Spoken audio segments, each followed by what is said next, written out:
It is your favorite Friday. I actually love all Fridays, but today is the first Friday e-call in March, and we're so super excited to get kick-started here. So now that we've got the Zoom going and we've got everybody getting in from the waiting room, go ahead and stick into the chat who you are, where you're from, what you're up to. And just kind of as a basis for these e-calls, we love questions in the chat. We love questions out loud. Feel free to be camera on, camera off. It doesn't matter.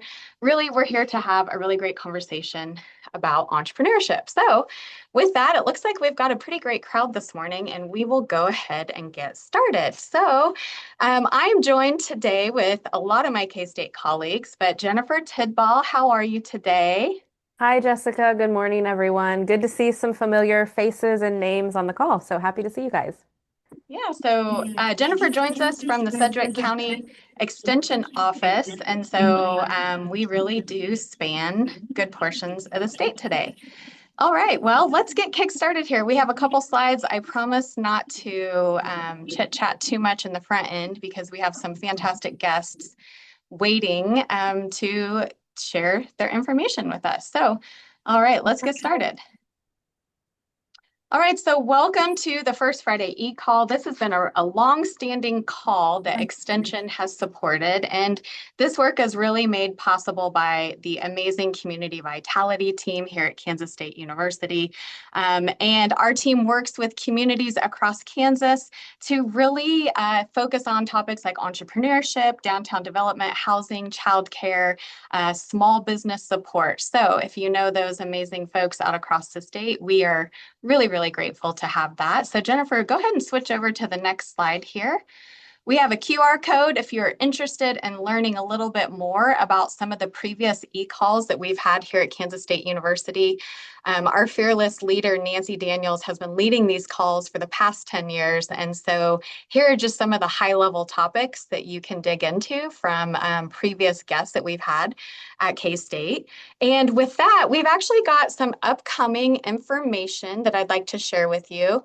My good friend Ron is on the line. Ron, do you want to tell us what's coming up? Yes, and thanks, Jessica, for your leadership and stepping up to lead First Friday e-calls and economic development for Kansas State. Remote Work Wednesday is a monthly free Zoom call, lunch and learn, 12 noon on the second Wednesday of each month, where we explore opportunities and challenges of remote work. This month, we'll be highlighting Make My Move and the Home in the Heartland grant program, a new grant program, great new opportunity for Kansas that has to do with attracting talent to rural communities. So it's a free call. The information's there on the slide. We invite you to and your colleagues to join us on Wednesday, March 11 at noon. All right. Well, thank you so much, Ron. We do have a couple more events coming up through K-State that might interest this group in particular. And just know we'll put some of these links in the chat while we're talking about them. So we've got two grant writing workshops coming up. We've got one that's going to be in person here in Manhattan on March 31st. And next slide. And if you are wanting to participate online, we also have another grant writing basics workshop coming up on May 12th and 14th. So once again, we'll stick those in the chat and reach out to us if you have any more questions about ways we can be supportive to our ecosystem partners out there. All right, so a couple more things, and then I promise you we will get to the nuts and bolts of today's conversation. I'm so happy to talk to my good friend Bailey Henry. Next month for the April e-call, Bailey's going to be on with some more of our K-State colleagues to talk a little bit about the Youth Entrepreneurship Challenge. And I know that's been going on across the state right now. Several of you are having your local community competitions, and then we will all coalesce here for the state championship round coming up in April. So we'll have Bailey here from Network Kansas to give us the skinny on what that program is, to share with you how your community can get involved. And really the whole point of talking about youth entrepreneurship, last month we talked to Stephanie Moran about the global startups that feed into our entrepreneurship space here in Kansas. And so with that, Jennifer, go ahead and switch over to my next slide. That really takes us to our conversation today with NXTUS and Conor Adler. So they're going to be here talking to us a little bit about startups and a little bit about a really great competition that's happening at another university, KU, next week. Conor told me he was going to wear purple. And so they're going to give you a little bit more information. So for right now, I would like to introduce Mary Beth Jarvis, who is the president and CEO of NXTUS.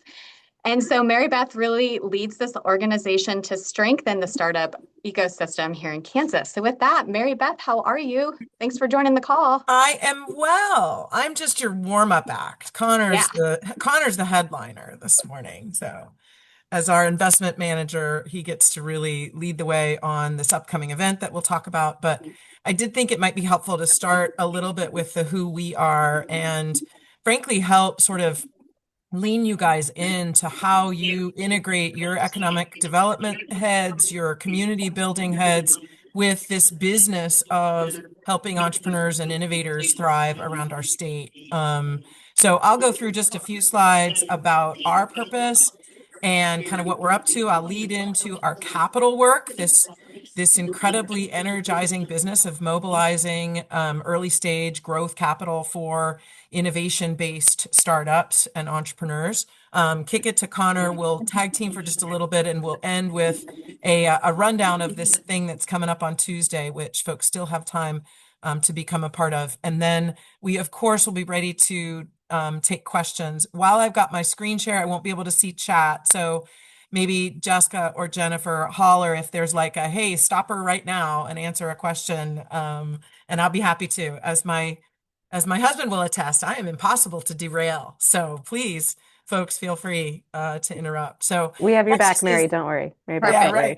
NXTUS is based out of Wichita, but works not only statewide, which we certainly do alongside great partners that we'll talk about a little bit, but also region-wide. We really believe that this business of growing our own, that angle on economic development, that game-changing momentum of helping people change their stars through ownership, through starting something dramatic and high potential, has to be a team sport in the middle of the country. The heartland's got to play together in order for us to win. I think there is this movement of helping innovation-based and growth-minded entrepreneurs thrive is, in my opinion, at a moment right now. And we in Kansas, we in the heartland have an opportunity to win that moment if we put our shoulders to it and work together on creating the connective tissue and the supportive momentum for entrepreneurs to be able to thrive. So that's what we're about, helping startups thrive in Kansas. First, to just sort of level set, people hear startup and it means different things to them, right? There's the Silicon Valley sort of narrow and, in some cases, cynicalized, version of startups, right? They're a bunch of young kids with no rules and they break eggs and do all those things, right? And that's fine. That's awesome. We need those people. But we serve startups in the classic sense, an organization, a business that today is not what it intends to be. So growth-minded entrepreneurs, whether they're in sort of seemingly sexy tech-infused, industries and raring to grow, or they are what seems like a regular, sort of industry or business on Main Street or around the state, but that has a vision for growing beyond their neighborhood, for growing beyond their community, and really creating a company of significance. That's who we really lean into. So why does this work matter? You guys do a version of it. We do a version of it. Why does this matter? I want you to just sort of take away a couple of things that I hope will be a rally cry for the importance and the meaning for what we do. Data has shown across the country that for every 1% a state can increase its entrepreneurship rate, that ratio of, people who start jobs every year, poverty comes down by 2%. It is an extremely powerful lever to change families, to change communities, to change economies, and that matters, right? So, and startups over the last 5 decades have shown that virtually all net new jobs come from small businesses and specifically young businesses, surely in their first year, but really in their first 5 years. And those startups bring technology roles, support professionals that are in well-compensated fields, marketing, et cetera. So those jobs, and then retaining and attracting that modern talent, today's talent that wants to be involved in tomorrow's industries, that wants to be involved in organizations that might be doing sort of heritage industries in our state or in our region, but starting to disrupt it with technology, with innovation. So supporting these growth-minded entrepreneurs and strengthening the connective tissue, that ecosystem that helps innovators thrive, I think can really help us leverage this moment where I think honestly we have an advantage over the coasts, over other parts of the world, if we can successfully show folks how to grow companies of significance. And that's really our mission. We take entrepreneurs around the state and around the region and help accelerate their growth, connecting them to things that all entrepreneurs need. Put this slide up just so you can see we are a startup for startups. Our organization is just about 10 years old, but it actually hit the reset button about 7 years ago. So we've kind of built from the ground up for this team that we're nimble. We sort of work like a business does. Don't waste a penny and try to make a lot happen with a small team. When we look around for what we should be doing, I think it's important to point out that we constantly are looking at the assets and gaps in our state's ecosystem. We're looking at you guys, your coverage, your strengths, your capabilities, your support for business growers around the state. And then what you have said, working alongside Network Kansas and others, we help tap into voices from around the state that are like, hey, here's what our entrepreneurs are saying we don't have. Here are specialties that aren't as supported. Here's this lonely entrepreneur out in my county that doesn't have any peers because he or she is trying to build X. So we constantly are looking around. We have no desire to create things that are already covered. We want to share the secrets that are sometimes too well kept about what programs we have out there, what support systems we have out there. And then we want to build to the gaps, and we want to do so modeling after other ecosystems that have done this well, that look like us, right? And we can learn from, but making it unique to Kansas because we build off of collaborations and partnerships around the state.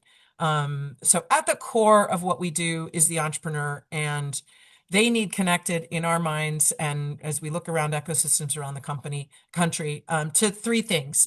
They all need community connections to mentors, resources, peers, and knowledge systems. They need customers. We are less engaged right at the, hey, I've got an idea or I'm thinking about incorporating. There's lots of folks around the state, you guys included, that, that help connect them to those resources. But we found that once they're up and running, then it's crickets, right? Like, now what do I do to go to, hone my go-to-market strategies to really understand if I have a growth capable, sustainable business. And so the growth in revenue, the growth in customers is key to that. And we help guide and accelerate those journeys. You can see that in 2025, we flexed our muscles, connecting more than 1,800 startups around the state to assets that could be useful to them. We mobilized almost $1 million of private capital, meaning our efforts brought startups and entrepreneurs together with other people's money, highly leveraged work to help those early stage startups in the region grow. And then we had almost 500 entrepreneurs that were engaged in that Go Find Early Customers work that we do. So community, customers, and capital are really the buckets, the pillars of the work that we do. And we do it from Kansas and with these amazing partners around the state, but we really see it as a connector to the rest of the country. Whether you were one of the 1,800 startups that we, spent a little time with and got you connected to the right mentor, the right resource, the right program, or you were one of the ones that went through those in-depth programs that are sort of described down there in the bottom right of this slide. We roll up our sleeves and in weeks or months at a time really help make a difference in your growth journey. And so this first pillar of activity we do, building community around entrepreneurs, is sometimes I call it the guerrilla warfare. of what we do because it's one-on-one, it's 24/7, it's totally unique. And our team, young and old, I'm on the old side of it, tap into our resources, connections like everyone here and other entrepreneurship support organizations around the region to try to get them the customized support, education, and programs that they need. And then this business of connecting entrepreneurs to early customers. Kansas is already a proving ground for things like restaurant types and hotels and why shouldn't that be true for all kinds of innovations and growth-minded businesses? Why shouldn't this be the place where an innovator, a growth-minded entrepreneur can thrive? So we have a variety of programs that we put under our Next Stage flag. We're sort of word dorks, right? Like you've done the sweat and blood to get yourself off the ground, but now you need that next stage rocket boost to really launch you out of the atmosphere. And so these Next Stage programs create this connection between startups and Kansas customers. And everything we do is no cost to entrepreneurs. We're not taking ownership in your startup in order to help your journey along. And we do this across 4 different programs, which I'll describe super briefly, but you see that NXTUS.io website in the bottom left corner. Head to that and look under our programs if you want more details. We run a pilot competition, so a matchmaking program between the Kansas communities. The partners you see below were our partners last year. We're just ready to launch this one this year. They speak out as to what community health or community growth constraints they have that innovators out there might be able to help them solve. Work smarter, not harder, on modernizing healthcare, wellness in their community, but also attacking things like housing, transportation, childcare, other constraints to growth in particularly in rural communities around the state. We were just hired by the Walton Family Foundation to do this down in Northwest Arkansas as well. So we're creating this environment where communities that have needs are finding, without the hunt and peck of Google searches, innovators that are making that difference elsewhere in the country or in the world.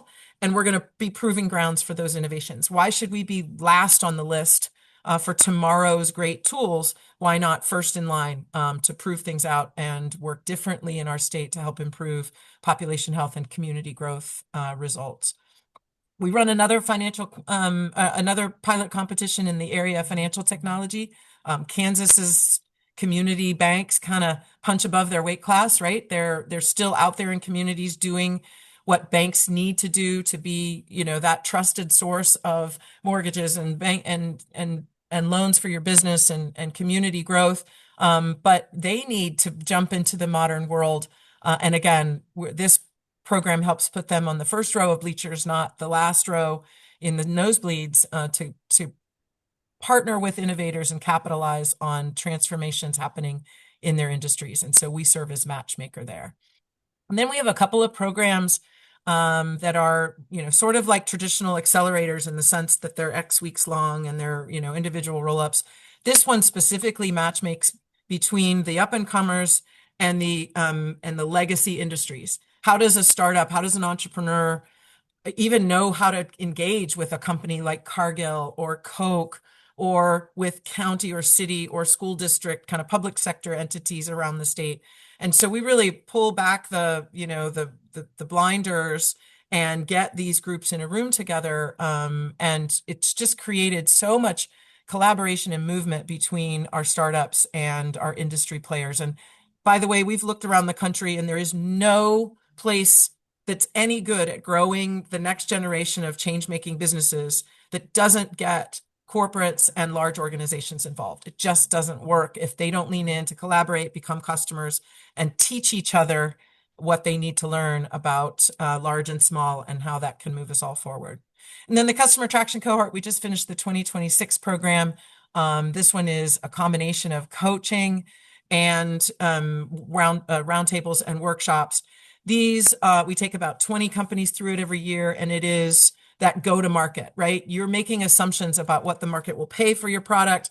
You're making assumptions about who your ideal customer is and what's your best strategy to grow your business's revenue. And this program helps you test that and de-risk that and move forward on your growth path with more assurance. So we're excited about those programs. And then we've got a series of programs that are in the world of helping early stage and growth-minded entrepreneurs access the capital that they need. Now, you guys on this call, Network Kansas and others, are very familiar with some types of capital, loans and bridge financing and gap financing that is available around the state. This is really for those that have substantial growth potential and need to understand whether and how they might tap into this world of angel investors and venture capital, or whether they shouldn't. But we do run an angel syndicate alongside our work. So I'll turn it over to Conor and have him kind of talk through these programs that he owns, and then we'll talk about Tuesday's event. Thank you, Mary Beth, and hope everyone's having a great start to their Friday. We got the weekend right around the corner, and then we also got a really cool event on Tuesday that we'll talk about in a second as well. But thank you so much to Jessica and Jennifer and Kansas State for always being great partners to us over at NXTUS.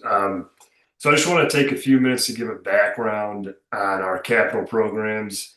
You might hear my Chicago accent shining through. I moved here from Chicago 2.5 years ago, but have become a proud Kansan. And something that I might have learned over the last few years about the venture capital space or the angel investor space is that it can appear as this very sexy thing from the outside, but in reality, one, it's not as complicated as it might seem. There's a lot of jargon that becomes a barrier for people to entry that, again, is not that complicated.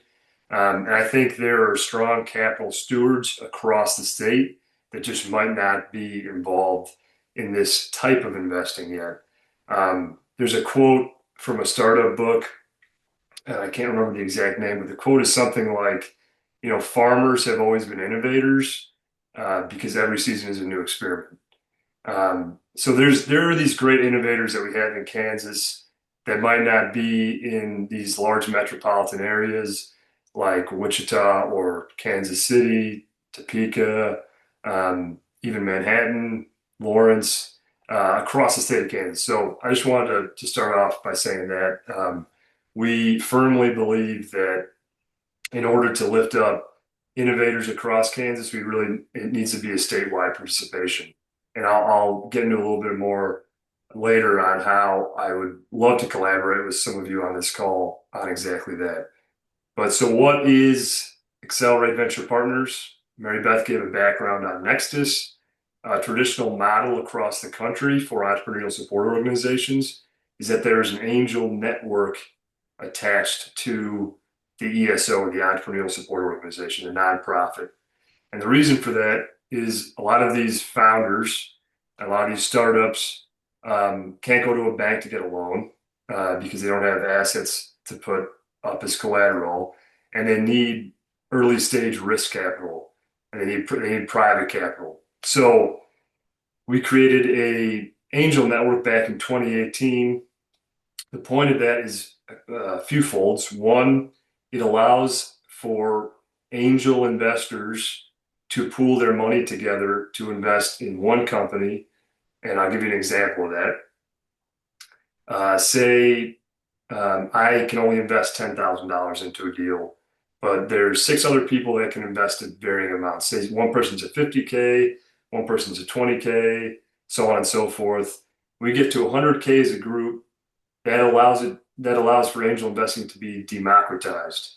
So now we have participation from people that have different backgrounds of wealth, and it creates a larger participation across the network. So that's one of the big pieces of why angel networks exist. That's why Accelerate Venture Partners exists. On top of that, there is a knowledge network that occurs in an angel network. So in Kansas and in the region, we have a strong pipeline of startups, but not maybe strong enough to have an angel group specific to one industry. So we see companies from varying industries across the region. So as far up as Minneapolis, as far down as Texas to some degree, but we don't look at the coasts because they're doing just fine. And we like the companies in the middle of the country, both for what their valuations are, and how they're capital efficient. So because we don't look at a specific industry, it's important for us to have folks from varying industries in our group, varying backgrounds. We want to have a diverse group of thought and folks that represent different communities. An example, an agricultural technology deal comes through our group. We have 5 investors in our group that have an ag tech background. They can help on the due diligence of that deal and understanding if it's a good deal or not. And then that's shared with other folks that might not have ag tech backgrounds, right? So this knowledge sharing occurs. And then, the main pillar of an angel group is to support these founders. So we have this knowledge network. How can we now support and wrap our arms around the founders that we were investing in? And what does that do for an early stage founder who might be, say they have a science background, they're a scientist who has this brilliant idea, but they never operated a business in their life. How can our investors, with their experience, help them scale at that early stage? So that's why AVP, Accelerate Venture Partners, exists. We've mobilized more than $9 million in early stage capital since our inception in 2018. You'll see some stats here. And just last year, we did $950,000 into early stage deals. This year so far, we've had one deal get done, $200,000 deal out of an investor from Reno County, actually, which is, again, part of the reason I'm excited to talk to folks today is because we're getting more participation across the state. Traditionally, our group had folks from Wichita, Kansas City, and then maybe a few communities across the state from year to year. But we're really making a big push to create a more connected network across the state. Value for the entrepreneur in a rural community that might not have access to this capital, that's evident, right? From an investor perspective, we could have someone from Western Kansas that has been investing in real estate and has never really looked at this area before, connected now with someone from Kansas City or Wichita. And not only are they deal sharing on the early stage space, in this innovation space, but also on other deals. And this creates a much more connected network of investors across the state of Kansas. Our thesis is that connectivity will help us deploy more meaningful capital in early stage deals across the state. So that's a background on our angel group. And I'll pause for questions here in a second, but on top of that angel group, so to actually mobilize capital, we have 2 programs as well that support the founders and then also future funders or future investors, the next generation investors. So our Accessing Growth Capital series is to meet those founders early on when they're deciding whether or not they want to raise capital or if they want to raise venture capital. That is a growth trajectory that a lot of people think they want, but then they understand what is needed and they actually don't want it. And they probably shouldn't pursue that type of funding. So we want to make sure the right people in Kansas are pursuing venture capital. A goal of ours on that program is actually to not see people go out and raise a ton of capital, but 1 or 2 folks that really need it to raise it and to use it as gasoline fuel in their growth. Others that might go through the program might decide they want to raise a little bit of money from one or 2 angel investors. They realize they want to grow more locally. There's a myriad of reasons why venture capital might not be for them, but we want to wrap our arms around the folks that really do want to pursue that route. And we partner with eGrowth Ventures out of Network, Kansas on that initiative. And then Future Funders, this is a brand new program, which we're super excited about, is we're talking about angel investors to this next generation of investors. And we paused and asked ourselves, why are we talking just about the riskiest asset class to folks that might be buying their first house or they're trying to put kids through school? Maybe that's not the best deployment of their capital, but they want to understand in 10 years from now, how do I build a map to establishing long-term wealth and ownership? So this program, it's a little different than our standard NXTUS programming, but really has natural bridges that exist, has turned into a group of young professionals from around Wichita that have heard about these buzz topics nowadays, like entrepreneurship through acquisition. You can buy a power washing business and be a millionaire in a year, or buy a trades business with no experience in the trades and you'll be a millionaire in a few years. Obviously, there's a lot of misinformation online, so we bring in experts in given fields and they come talk to the group and then help them build their long-term map on how they want to get into an area like that. So I know I just threw a lot of information at you guys. So if there's any questions just based on our programming first, I would be happy to answer, and then we can talk about our big event, Game Changers and Champions, coming up just next Tuesday. Yeah, guys, I had a question come directly to me. The businesses that are in some of these programs, approximately how long do they stay in the program, or does it kind of matter their stage and which program specific? But just kind of give us that viewpoint from the like I said, the Main Street business. Like, what can they expect as far as duration?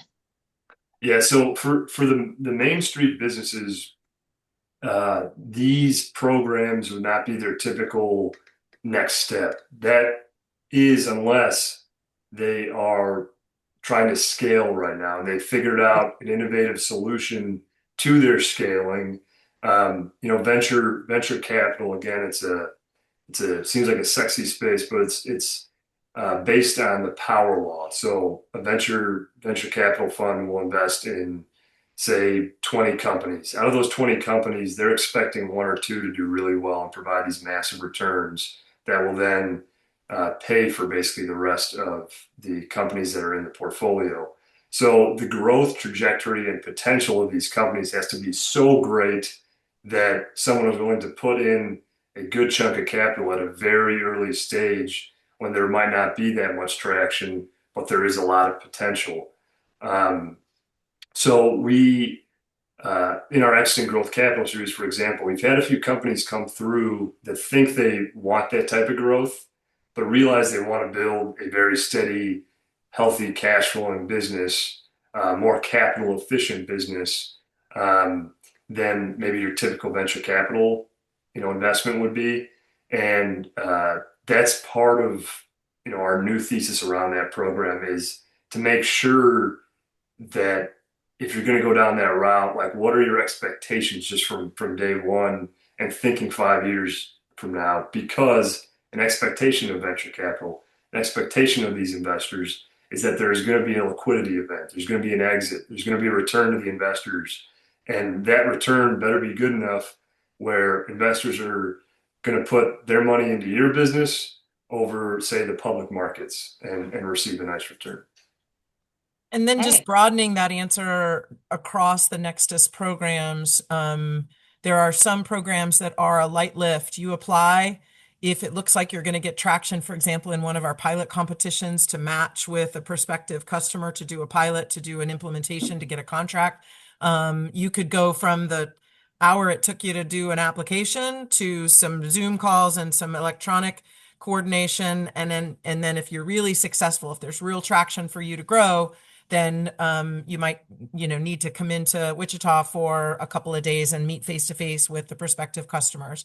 Other programs are longer. Our customer traction program is about 7 weeks of weekly one-on-one, 1-hour coaching, which is online, and then workshops. And we bring folks in from this last cohort had companies from Kansas, Iowa, Nebraska, and Missouri. And so we get folks from around the region coming in. So it really depends.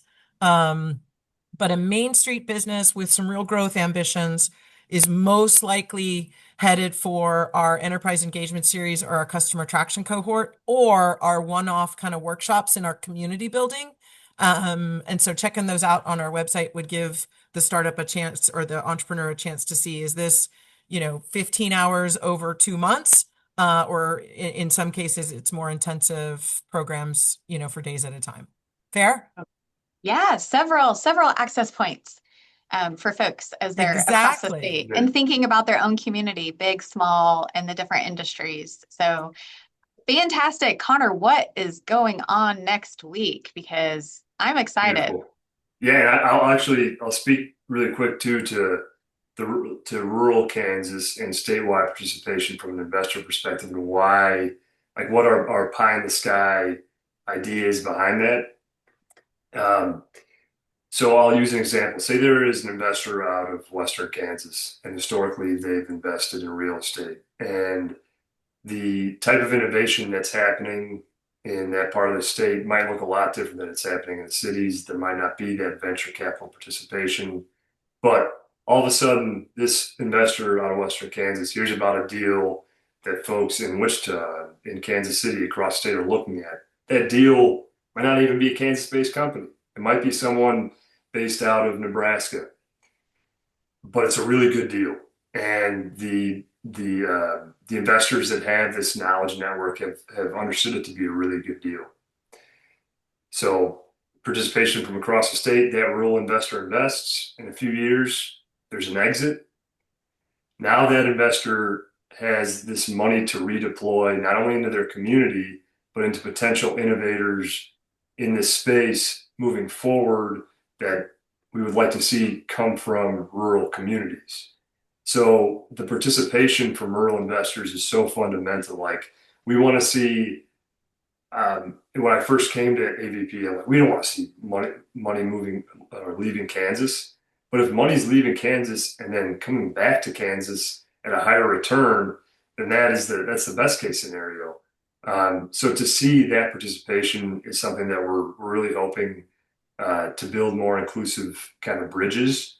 And part of the reasoning behind that is why we're doing Gamechangers and Champions. So Gamechangers and Champions is an event that we did last year for the first time. It was around March Madness in Wichita. The first two rounds of March Madness were in Wichita. We said, let's figure out how to build on that energy and let's use as many corny basketball terms as we can and have some fun with it. So the through line of the event is this competition that goes on starting back in late January. So in startups from across the state, we had 75 competitors. We had 14 counties represented across Kansas and 8 rural counties represented. They applied for the pitch competition. We had judges from around the state judging the companies based on their business and growth potential. Then we get that group down to 32, just like March Madness. Same thing, new judges come in. We get that group from 32 to 16, the breakout 16, like Sweet 16, and then that down to the Innovative 8. And those 8 startups then will be unveiled to the public on March 10th in Lawrence, Kansas. So the through line is this pitch competition for $25,000. And then around that, what we're building is investor participation and then also entrepreneur participation. So we have breakout sessions that are occurring throughout the day. Some really cool ones. One where we have an angel leader and early stage capital leader coming down from Minneapolis in the investor session. It's actually sponsored by Kansas State, talking about what themes exist across the nation and then how Kansans should be thinking about that. We have a session about investing in the age of AI. Super difficult to deconstruct that. So we brought in some experts that are both builders in the space and then capital deployers in the space, and then legal X's and O's. So some business attorneys from across Kansas talking about what investors should be thinking about as they're looking at a deal from a legal perspective. So we're trying to arm investors with good knowledge and excite them. On the entrepreneur side, we're similar themes, talking about how to pursue non-dilutive funding, how to pursue how to incorporate AI into your business. So breakout sessions, investors, startups. Another through line throughout the day, sports technology. Kansas has become a breeding ground for sports technology. So some really, really interesting sessions around sports technology. And then all this energy is occurring. The innovative eight are judged by a small group of people. They get them down to four, and those final four and pitch on stage for $25,000 in front of everyone. So it's a great space for experienced investors to come and see what exists in Kansas right now. It's a great opportunity for folks that have not been in this space to come and see how investors are looking at opportunities, or how businesses are communicating their growth in this space. And the idea really behind it is to create more collisions and then more connectivity across the state of Kansas. We're in Wichita. We have a lot of collaboration across the state, but in Kansas City specifically, we're not doing a good job if we're not including everyone. Well, I think this is great, Connor. And I'm going to be your hype girl right now. And the whole K-State team, we are your cheerleaders because we attended this event last year and the energy was through the roof. And so Connor and Mary Beth has asked several K-Staters, myself and Eric Buda, to be judges. And so we have gotten that sneak peek behind the scenes. We're looking at the bracket. We're helping to evaluate the startups that come in. And so just high energy. And I thank you guys for that. I thank you for bringing this. I mean, if Jennifer went last year, it was just hip, we really enjoyed it. And Mary Beth, I think you had something to add to the conversation too. Yeah, I mean, to your point, Jessica, last year's keynote speaker was Kevin Lockett. So an incredibly proud and esteemed K-State grad, then a Chiefs career, and then a whole life as an entrepreneur, as a booster of the entrepreneurship and investment ecosystem.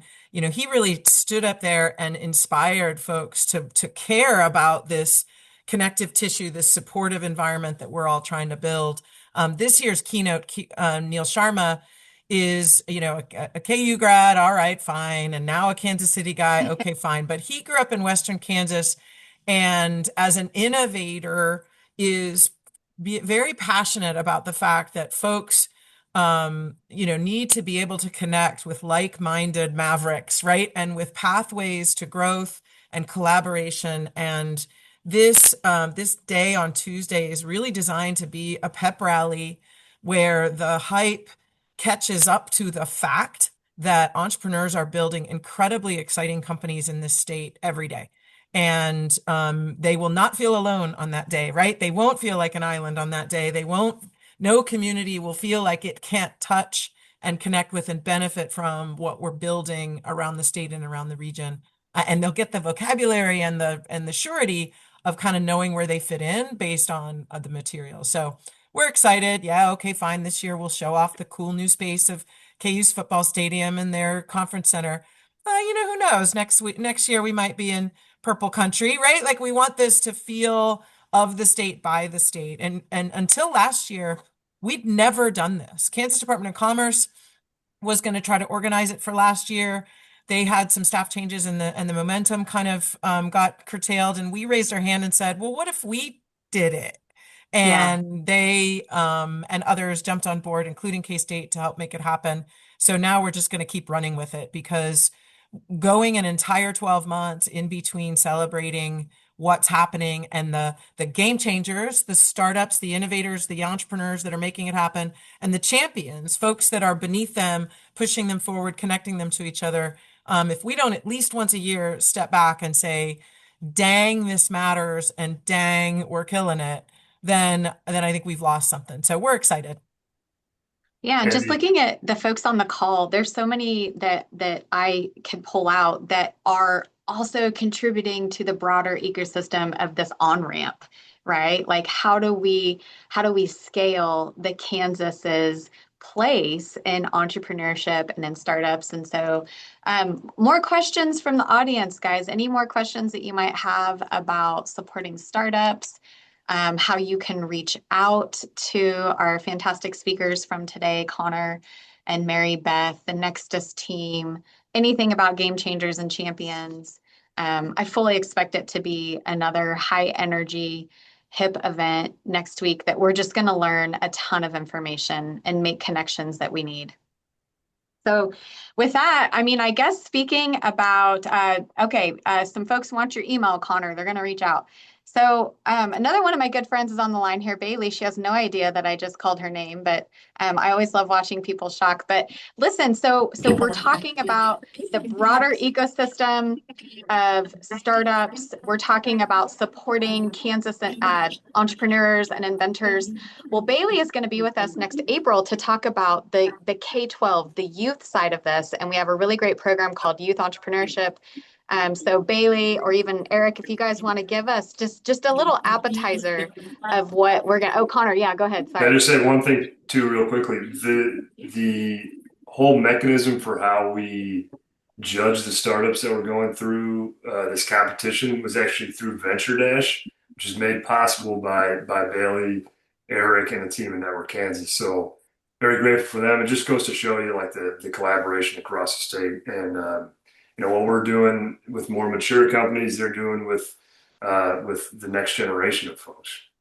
Sorry, I didn't want to interrupt, but No, that's just had a awesome. quick Yeah, aside. thanks for the shout out. Absolutely. So the Youth Entrepreneurship Challenge, some of you might be involved in those that are maybe occurring in your regions. We're kind of in the thick of them right now. I think this week we had around 20 events that occurred all across the state. Students, as mentioned, it's open to grades 6 through 12th. They will go through sometimes in a classroom, sometimes on their own. In recent years, we've partnered with Extension with K-State, which has been absolutely fantastic to leverage their amazing talent network all across the state to continue to grow these competitions. So this year we anticipate around 70 events, over 1,200 students participating, and then the winners of those events, as well as wild cards, which are our unsung heroes, the second place students, or those that maybe didn't have a local event. We're taking up to 25 of those to join us in Manhattan, and we're going to award prizes. We're going to take over the union, take over the Alumni Center. The students are going to showcase their ideas. So I know I'm going to talk about this next month, but any of you that are on the call that are willing to come to Manhattan for a day, April 28th and 29th, are going to be really, really great days to fill your cup and really feel energized by the next generation of startups in Kansas. And we hope that they eventually go on to these Game Changers and Champions events, and that their budding ideas when they're youth will grow into flourishing businesses, as well as they're learning these ecosystem partners. They're meeting with the local economic development directors. They're getting feedback from local business owners. We never fail to be impressed by the students that we see every year. So I guess through the process, I'll give a little bit. The students will do an executive summary, which is like a mini business plan, 1 to 3 pages, as well as a formal presentation and often a trade show. So Shark Tank meets Science Fair, booth type experience. So the students will share their ideas with adults. It's really, really inspiring. They have some ideas that, yeah, it's just a great day. So thank you for letting me share about it. If there's anything else I forgot, let me know. Yeah, well, thank you, Bailey. We're super excited, and thanks for being a cheerleader on this call as well. So let's, as we kind of land this plane here, final thoughts. Connor, I'm going to call you out because you have a quote behind you. So final thoughts, Connor. Final thoughts, Mary Beth, and then anybody else, if they have any other final thoughts, I encourage you to unmute yourself after the two of them, and we can have a discussion as well. So. They always say like doctors have the worst handwriting, but I think I'm up there as well. This is my way of trying to be creative this morning. Um, it's a quote that just says innovation shouldn't depend on your zip code, and we're all very passionate about that. Where you're from and the people you're around and your local communities matter so much. And there's often, information gaps that exist between different communities. The early stage capital space is definitely a space that has information gaps. But I can confidently say that some of the best angel investors that exist were operators in unsexy businesses that understand what makes a good business a good business, and breaking down some of those silos that exist, and democratizing what this early stage investing really looks like is a passion of all of ours. And I over like my personal mission is to try to get rural Kansas more involved in this space. And I would love to speak with you if you're passionate as well. Well, and I would just, Connor's being a tiny bit humble on at least this one point. The Small Business Administration awarded Connor in partnership with the staff at Entrepreneurial Growth Ventures at Network Kansas, the equity investment side of Network Kansas's capital work around the state, a small grant that basically allows us to energize some pilot communities, some test drive it communities in rural Kansas and get them more connected to early stage investing in general, angel investing, but to the capital ecosystem that he described. And the first pilot community has already been decided. That's Hutchinson and Reno County. But there's a couple more pilot communities that could still land elsewhere in Kansas. So what would be the ingredients in your backyard that would make you a good candidate for this?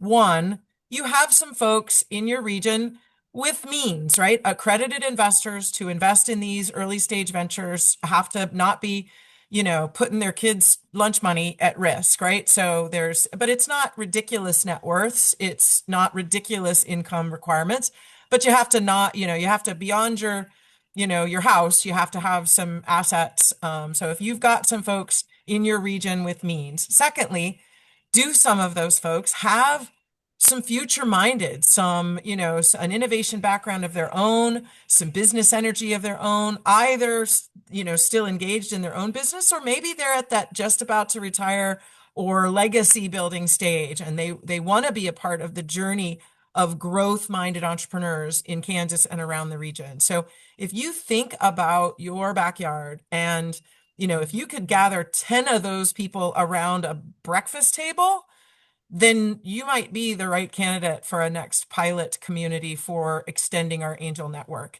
And what would that practically mean? Well, it could frankly be as easy as they all jump on a Zoom once a month for the coolest hour of the month where we get these pitches from startups around the region.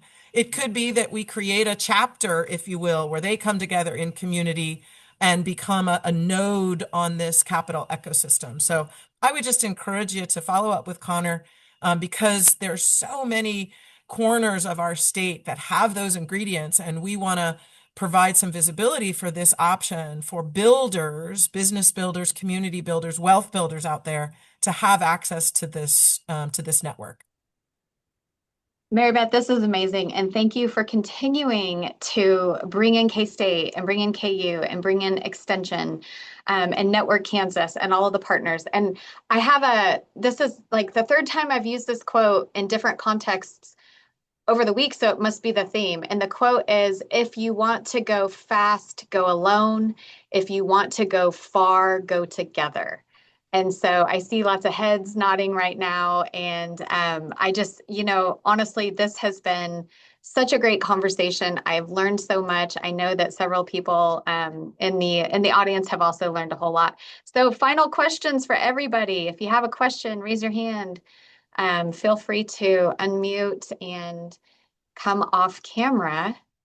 If that makes sense, I'll tell you it's a beautiful day here in Manhattan, Kansas. So I hope a lot of you have the ability to get out of the office, maybe even early.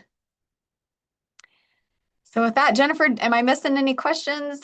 How do we look here? No, I think we've got everyone. Hopefully you all saw, I threw a couple links in the chat there about some of the programs we highlighted at the beginning, sort of a little sneak peek, maybe in a amuse-bouche for what Bailey's going to talk about next month with the Youth Entrepreneurship Challenge. But we do hope to see you all April 3rd. And yeah, Jessica, I think we're good in the chat.